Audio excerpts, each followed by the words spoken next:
Today's Wednesday, July 23, 2014. It's the 204th day of the year. There are 161 days remaining until the end of 2014. Sunrise today is at 5:28 a.m. The sun sets at 8:25 p.m.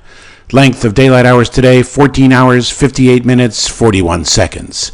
That's 1 minute, 58 seconds shorter than yesterday. Tomorrow will be 2 minutes shorter than today. The waning crescent moon appears above the horizon today with 10.3% illumination at 2:48 a.m. and sets at 5:50 p.m. The moon passes above downtown Rutland City at 248,375 miles distant from the center of planet Earth within the third zodiacal designation, Gemini. The twins. Let's get these pictures up here up on the screen where everybody can see them.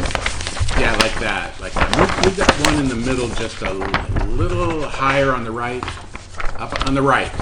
Yeah, a little more. There you go. That looks nice. Sweet, fellas. On this day in 1984, Vanessa Williams becomes the first Miss America to resign when she surrenders her crown after nude photos of her appear in Bob Guccione's Penthouse magazine. First of all, it's not like she wants those pictures published or that she's getting paid. She's blindsided, ambushed by a guy she trusted. She thought they were private. She thought they'd been destroyed. Secondly, why isn't America more grateful to see so much beauty all in one place at one time? I mean, look at her. So grateful that Vanessa Williams ought to become the first Miss America to keep the title for life. Retire the title. Third, this Bob Guccione character is nobody's idea of a good guy. He knows Williams hasn't authorized release of the photos taken by photographer Tom Chiappell, for whom Williams works as an assistant and makeup artist long before the Miss America business. And Guccione knows the photos are going to be an embarrassment for her, potentially damaging to her career. He don't give a damn. He wants to sell magazines. Even Playboy publisher Hugh Hefner, who is first approached with the photos because his magazine, Playboy, is considered, more tasteful. Hefner takes the high road. Sure, he's interested, the philosophical pornographer says, but he likes Williams, and he knows she's being exploited, against her will, which is the definition of exploitation. Williams resigns from the pageant, but she keeps the crown and the scholarship money and retains to this day the title Miss America 1984.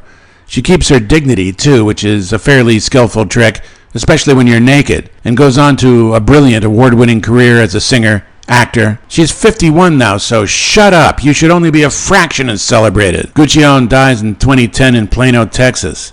Hefner continues to embarrass himself. What's with that yachting cap? Does he ever leave the house? Does he ever put pants on? On this day in 1995, comet Hale-Bopp is discovered. It'll become visible to the naked eye nearly a year later. The comet is discovered by two Americans, Hale and Thomas Bopp, independently and almost simultaneously. Hale, not the actor who plays the skipper on Gilligan's Island, another Alan Hale, is in his driveway in New Mexico with a telescope scanning the sky for known comets when he spots a bright object near the globular cluster M70 in the constellation Sagittarius. Thomas Bopp just happens to glance through the eyepiece of a friend's telescope when he spots it, and when he can't find any deep sky objects near M70 on his star chart at home, he realizes he's seen something new. He fires off a Western Union telegram to the Central Bureau of Astronomical Telegrams. The Bureau finds this quaintly old school. It's 1995. No one sends telegrams anymore. Alan Hale has already sent 3 emails with updated coordinates. In March 1997, the San Diego-based cult Heaven's Gate commits mass suicide with the intention of teleporting to a spaceship they believe is flying behind the passing Hale-Bopp comet. All 39 members of the group dressed in uniform, black shirts, black sweatpants, and brand new black and white Nike sneakers. They each carry a $5 bill and 3 quarters to cover the cost of the interplanetary toll. Everybody knows about that, right? The toll? Back in the real world, born this day in 1918 in Ekron, Meade County, Kentucky, Pee Wee Reese, American baseball player and sportscaster. Reese plays shortstop for the Brooklyn and Los Angeles Dodgers from 1940 to 1958. He's a 10-time All-Star, contributing to 7 National League championships for the Dodgers, and is inducted into the Baseball Hall of Fame in 1984.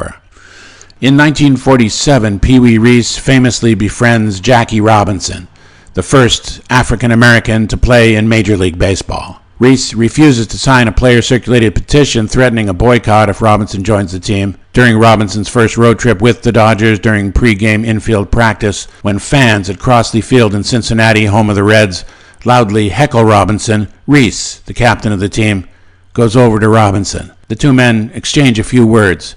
Then Reese puts his arm around Robinson's shoulder in a gesture of support. That crowd shuts right up then. The American poet and novelist Maya Angelou writes, "I've learned that people will forget what you said, people will forget what you did, but people will never forget how you made them feel." From Rutland, Vermont, this is Richard Alcott speaking.